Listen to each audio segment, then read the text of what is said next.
Saucers, Spooks, and Kooks.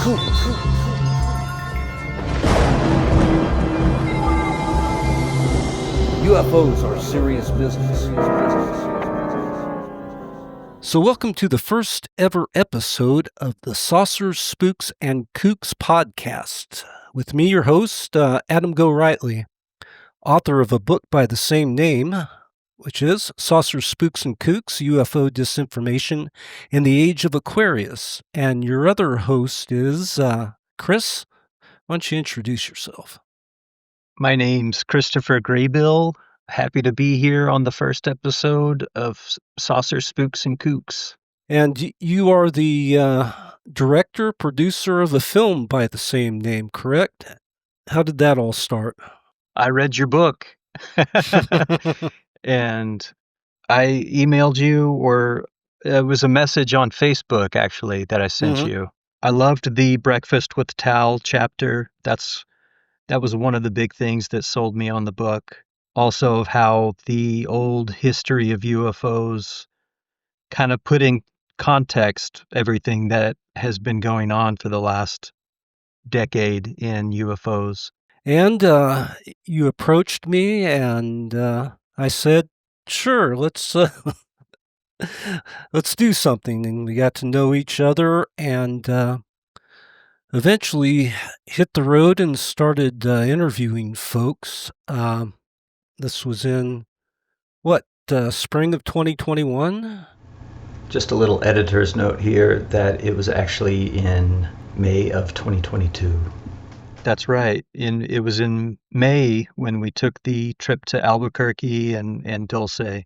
And this was the period kind of coming out of the lockdown, so it was like kind of like an episode of The Walking Dead where we were going out into the world again. And we went to New Mexico and, first L.A., met with Greg Bishop there, who appears in the film, then on to New Mexico, Albuquerque, met and interviewed Norio Hayakawa, then David Perkins in Santa Fe. So that was the first round of interviews we did. And if you could give a brief rundown of, off the top of your head, who else appears in the film? Who else did we interview? Oh my gosh. It turns out that David Perkins and Greg Bishop really were so key to the story. And then a lot of other folks started filling in the gaps for the story. There was Chris Lambright, who was really great. Yes, filling in indeed. a lot of stuff because he knew Benowitz back in the day. Tracy Torme was really great to get for UFO Cover Up Live. And then Erica Lukes, she was really good to start filling in Skinwalker weapons research. And 20 people, I feel like, that are in the film.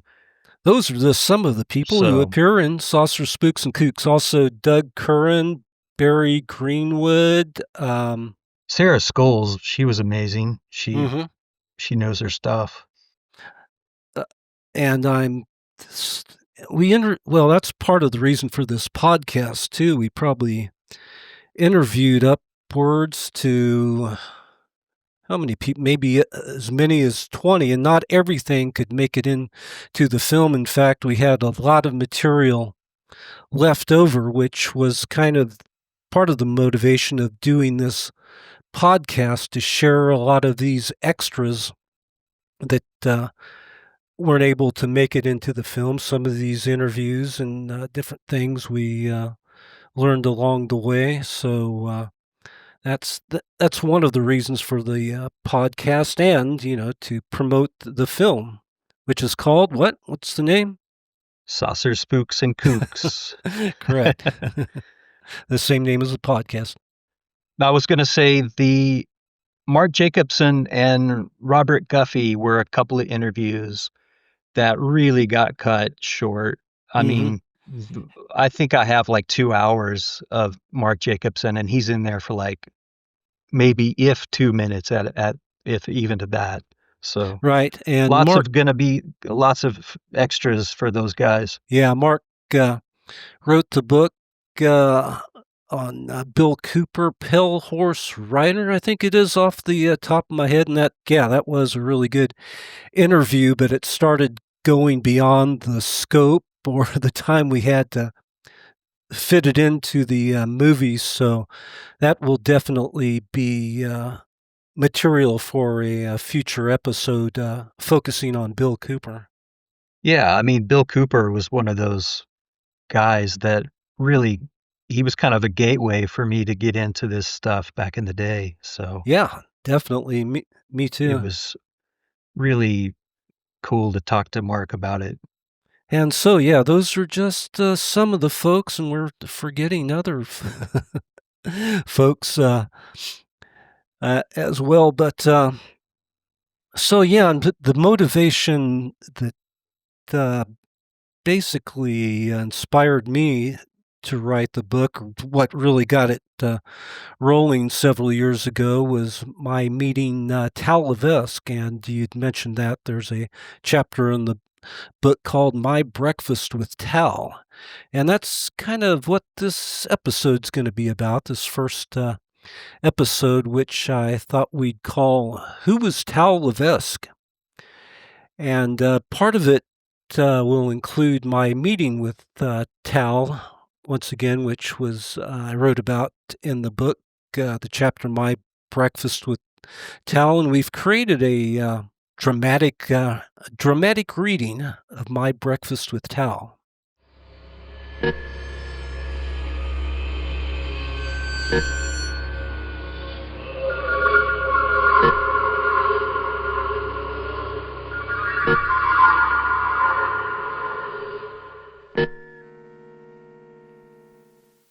In 2009, I met with Tal and his longtime colleague John Rhodes for breakfast at a coffee shop in the mountain town of Mariposa. After ordering from the breakfast menu, as a model choo-choo train circled overhead along the walls of the rustic dining room, like a scene straight out of Twin Peaks, I soon found myself engaged in a wide-ranging conversation of all forms of high strangeness, and in particular, entrances to the inner earth and the reptilians who supposedly live there. But before getting into all of that, let me provide a brief description of Tal, who would leave the casual observer with the impression of an unassuming fellow in his early 60s in a flannel shirt and jeans, eyes partially concealed behind tinted glasses, with a ball cap on his head. It's the eyes, which I've never actually seen in full light, that radiate with an intensity and an equal measure of mystery. Exchanging emails prior to our meetup, when I asked Tal how I'd recognize him, he said, "Just look for the narc." And indeed there is a bit of a narc vibe to Tal, who claimed he worked for years as a security guard at government and private facilities across the Southwest before settling in Mariposa, the first stop on the old California Gold Rush Trail. When I asked Tal what brought him to Mariposa, he said he first came there on a mission for none other than Dan Aykroyd. "We're on a mission from God." This Aykroyd-Levesque alliance stretched back to the mid-1990s when Tal worked as an advisor for a Canadian TV show Aykroyd hosted called The Sci Factor, Chronicles of the Paranormal. Shooting stars streak across our heavens. Who knows what else may rest beneath the surface of our soil, waiting to grow under the light of our nurturing sun. However, you wouldn't have seen Tal's name in the credits because he prefers to remain a man behind the scenes. According to Tal, this arrangement had to do with a certain agreement. Myself and others have been taken to facilities and shown experiments done to others and told that this could happen to us. We were held until we agreed to certain directives and then released back to our normal lives. Some still try and push the boundaries of disseminating suppressed information, but not without oversight.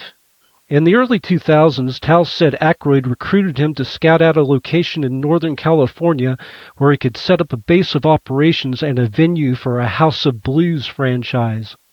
Tal's ultimate mission was to locate a safe haven that would survive the coming Earth changes. Aykroyd, as Tal told it, envisioned Mariposa becoming the Sedona of California, a future New Age mecca. According to Tal, there's an underground limestone cavern that stretches from Mariposa to the San Francisco Bay Area. And according to the plan, Aykroyd and his crew would fly into a small airport located near Mariposa and from there access the limestone tunnel by way of a shuttle system that would ferry Aykroyd and his team to a secret compound connected to their proposed House of Blues location. Ultimately, this grandiose plan never materialized, and before I got around to asking why it didn't happen, Tal or John Rhodes would launch into some other mind-bending tangent, hurling information at rapid-fire speed that in retrospect I had no idea how much it was fact, fiction, delusion, or disinformation. According to Tal, underground bases like Dulce are part of a vast inner Earth tunnel system spanning these United States, as shown on a map he made in 1990 that he brought to our meeting, which he proceeded to lay out on the table between our coffee cups that we slid aside to make room for the weathered artifact. I've discovered the locations of several more tunnels and underground bases since putting the map together, including evidence of an underground base right here in Mariposa. Tal punctuated his comment by banging his fist on the table, causing our plates and silverware to rattle. Oops, sorry about that, He added. I get a bit carried away sometimes. As a matronly waitress moved our plates, then returned with a warmer for my fifth and final cup of coffee, which I probably needed like a hole in the head at this point, as by now my brain was audibly buzzing due to the dizzying amount of information that Levesque and Rhodes continued uploading in rapid-fire succession, which included Tal's October 1979 encounter with a utility belt-wearing reptilian from the inner Earth. I woke up in the middle of the night, and at the foot of my bed was this 7-foot-tall reptoid who was looking at these research maps I had on my wall. What kind of maps? Maps I made that showed UFO activity in New Mexico and Colorado and were full of colored pushpins and markers to indicate these sites. Not only locations of high UFO activities, but also animal mutilations, caverns, ancient ruins, and suspected alien underground bases. Anyway, I saw this reptilian looking at these maps. It suddenly turned to look at me. I grabbed a heavy ashtray from the bedstand and threw it at him. He had a kind of bioluminescent glow, but he was also translucent, and I could see the dresser on the other side of this reptilian. Like I could see right through him. And when I threw this ashtray, it went right through the reptilian and didn't faze him one bit. He appeared to have no ill intent for me, which was a good thing, because it probably wasn't the greatest idea to throw something at him, but I was startled, and it was a natural reaction. Whatever the case, it quickly became clear he was curious about my research, like he was on some sort of covert op to check my maps out. Then the reptilian formed a complex thought bubble within its mind. It projected a visible glowing photon orb from its residual third eye bump on its forehead. The reptilian was standing about 3 feet from me. I saw the sphere growing and moving slowly towards my forehead. When it was about a foot away, it was about the size of a baseball, and I could see within it a colorful, geometric, ever-changing kind of 3D holographic matrix that was transferred into my mind with the words, "All is light." As it passed into my head, I went into total sensory overload and temporarily lost my vision, but not my consciousness. I was in a black void, yet the thought sphere was impressing data on my neural network. It was kind of a time-lapse release data dump. Later, I had abilities, both spatial ones and knowledge I could access at will. Having been within an arm's length of this reptilian, I observed various details. He wore no clothes, but he did have a utility belt with several unusual things on it. You mean like a Batman-type utility belt? In a sense.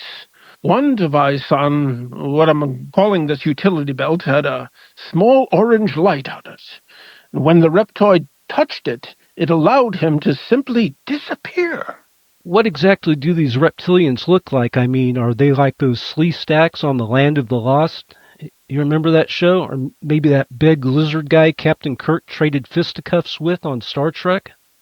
Well, if we want to compare the reptilian I saw to a TV show, the head of the creature was similar to the reptoid humanoids on Babylon 5.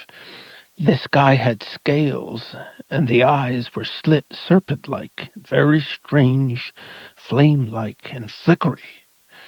He had 3 fingers and an opposing thumb, with claw-like talons on his fingers and feet, and a small tail flapping back. Flap, flap, like flap, flap. His scales were large, like a breastplate on his chest. The scales were smaller where the body was flexible, like around his elbow. I guess that is why some call them the serpent race. The scales were mostly green to very dark green, and on each scale there was a variation of color. He glowed with an electrical green-bluish color, like some kind of aura. Did the reptilian speak to you in words? I mean, I know he levitated that 3D ball thing into your head, but did he speak actual vocalized words? No. He communicated telepathically and had very quick thoughts. Ideas driven by images and geometric impressions, similar to a kaleidoscopic acid trip. It was not a linear form of communication like words, more of a symbol or image language. These reptilians react to your thoughts and can overwhelm a person with data. It can take you a long time to assimilate a reptilian transmission and integrate it. After a while, I saw the language.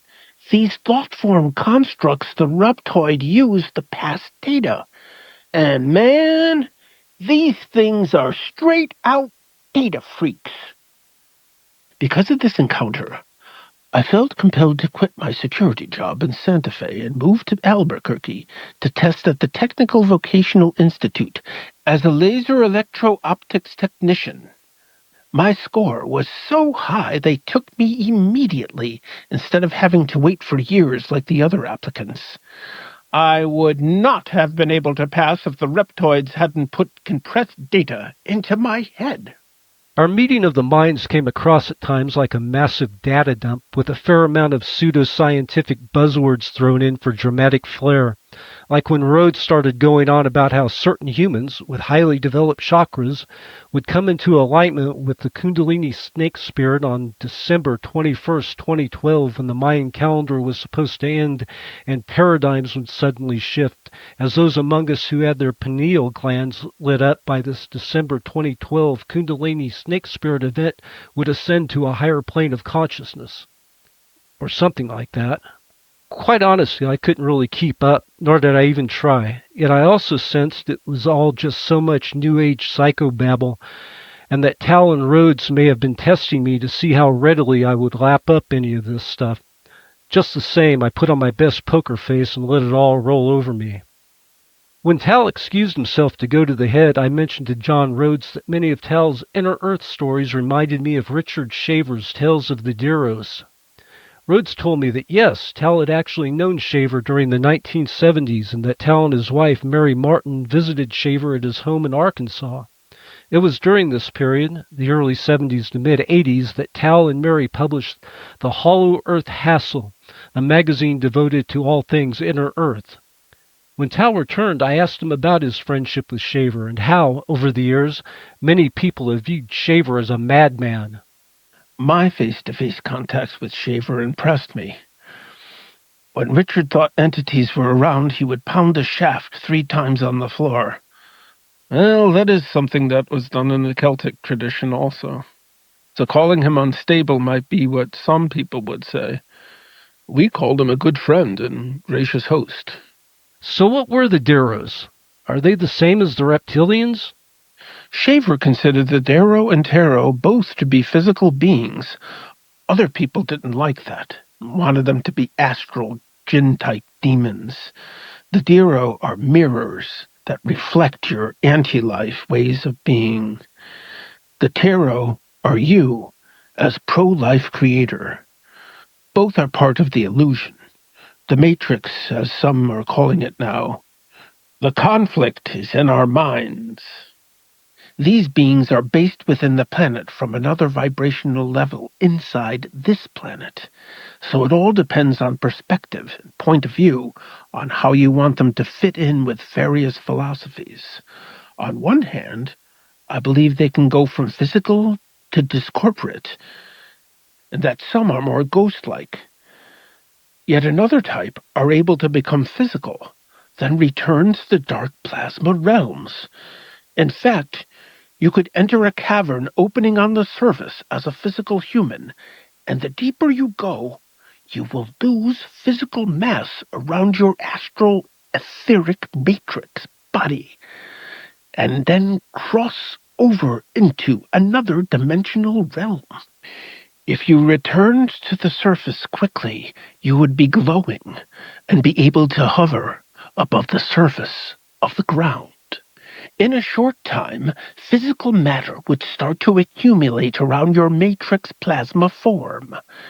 You would stop glowing and return to being the person who first entered the cavern portal. Certain monks do this all the time in Tibet. Also, a southwest Indian tribe has a cavern at a location I can't disclose, where their shamans do the same thing. So everything is true. But on the surface of the planet, we live in a world of conflicting points of view. It has to be one thing or another. So we have to defend our choice. I say, fuck that! Wake up! Everything is possible. After we finished our breakfast meeting of the minds, we stood outside for a bit on the front steps of the restaurant, rubbing our tummies and gnawing on toothpicks before bidding our respective farewells.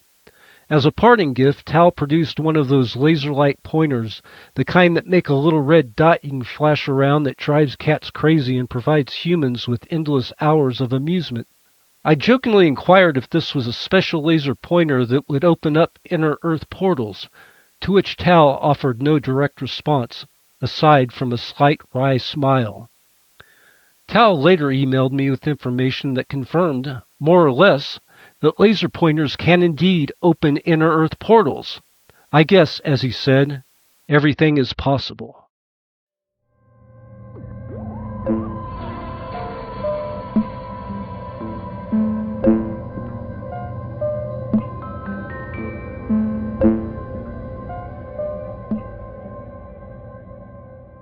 So welcome back to Saucers, Spooks, and Kooks podcast. In the next segment, we ask the question, who was Tal Levesque? Chris, take it away. This was a article from Citizen News, Thursday, June 16th, 1960. A Rosetta boy, 11, wins a yearbook. Thomas Levesque, Jr., 11, is the happy winner of a Britannica yearbook of events for his jokes in the Chucklebox section of the Tell Me Why column on page 15 of today's Citizen News. The prize makes Tommy, a sixth grader at Garden Grove Elementary School, a second-time winner for his contributions to the joke section. He won a World Atlas the first time. Besides jokes, Tommy likes pencil and chalk drawings, oil painting, and science, particularly astronomy. He also enjoys sports, swimming, baseball, and basketball being his favorites. He's junior high bound in September and will attend in Torrance, where his family, father, mother, and 3 sisters and 2 brothers are moving this summer. Tommy's father, Thomas, is an engineer. This is from The Independent, March 6, 1965. 4 facing felony account after school bombing.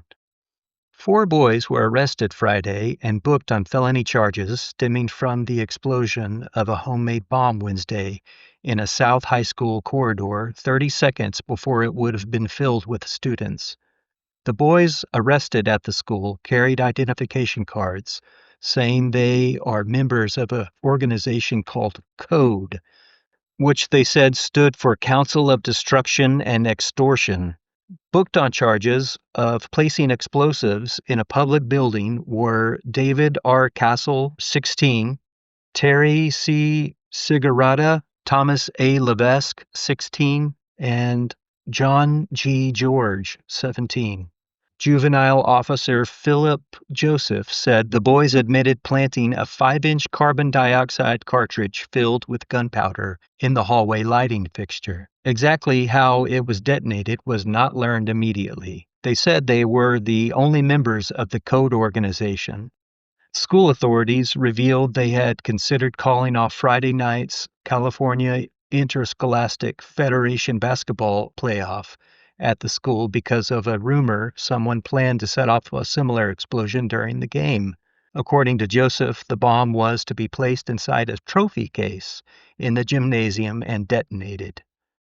So that's some of the early years of Tal. He went from age 11 of being the happy winner of the Britannica Yearbook of Events for his jokes in the chuckle box section of the newspaper to that odd event or incident where he was involved in this bombing incident at the age of 16 in 1965.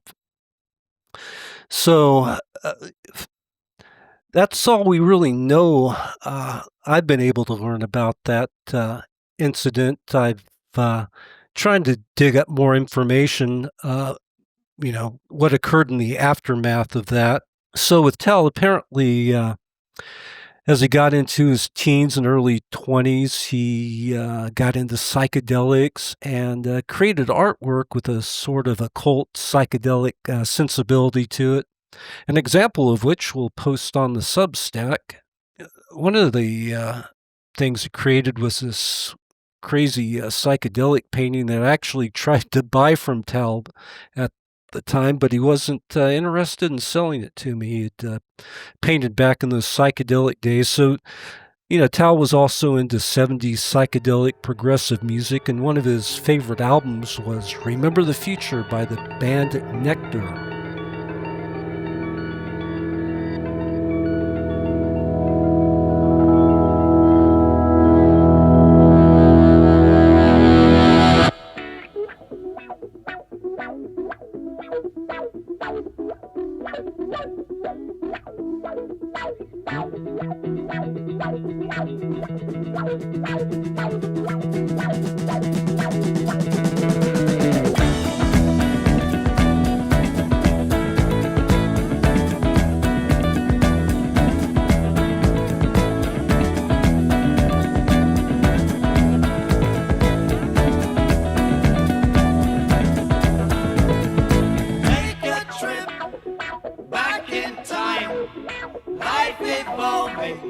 Growing higher, not just space, the bluebird sees in the sea.